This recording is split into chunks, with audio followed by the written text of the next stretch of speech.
আসসালামু আলাইকুম, আমি ইঞ্জিনিয়ার হাসান। আমার চ্যানেলের পক্ষ থেকে আপনাদের সবাইকে স্বাগতম। আজকে আমি যে বিষয় নিয়ে আলোচনা করব সেটি হচ্ছে একটি বিল্ডিংয়ের কলাম এবং বিমের রিং বা স্টিরাপ কীভাবে সঠিক নিয়মে বানাতে হয় সেই বিষয় নিয়ে আলোচনা করব। এখানে আমি একটি 15x12 সাইজের একটি কলম দেখিয়েছি। এই কলমের রিং নিতে হবে, তাহলে 15-এর দিকে ক্লিয়ার কভার 1.5 ইঞ্চি, 1.5 ইঞ্চি দুই পাশে বাদ যাবে। 12-এর দিকে ক্লিয়ার কভার 1.5 ইঞ্চি, 1.5 ইঞ্চি বাদ যাবে।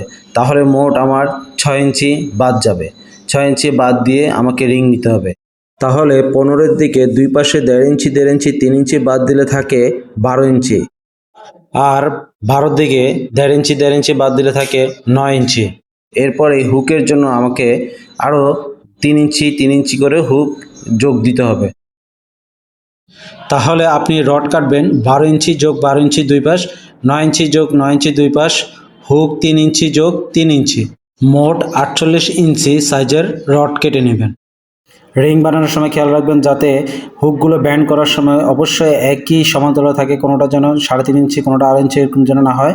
এখানে দেখুন সাইজ বেশ কম আছে, এখানে থাকতে হবে সবগুলো 3 ইঞ্চি 3 ইঞ্চি একই সমান্তরাল থাকতে হবে।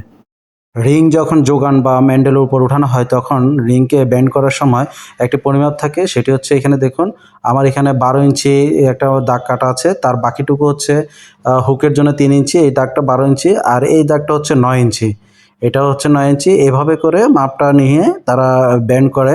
এই যে দেখুন প্রথমে 12 ইঞ্চি ব্যান্ডটা আনা হচ্ছে, এরপর হচ্ছে দেখুন এটা হচ্ছে 9 ইঞ্চিতে ব্যান্ড করা হচ্ছে, এরপর আবার 12 ইঞ্চিতে ব্যান্ড করে বাকি যতটুকু থাকবে সেটা হচ্ছে হুকের জন্য থাকবে।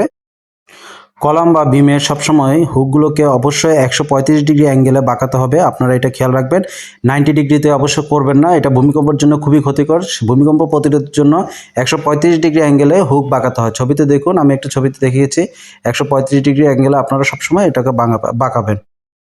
এতক্ষণ ভিডিওটি মনোযোগ সহকারে দেখার জন্য অনেক অনেক ধন্যবাদ। পরবর্তী ভিডিও দেখার জন্য আমন্ত্রণ রইল। তো আজ এই পর্যন্ত। আসসালামু আলাইকুম রহমতুল্লাহ।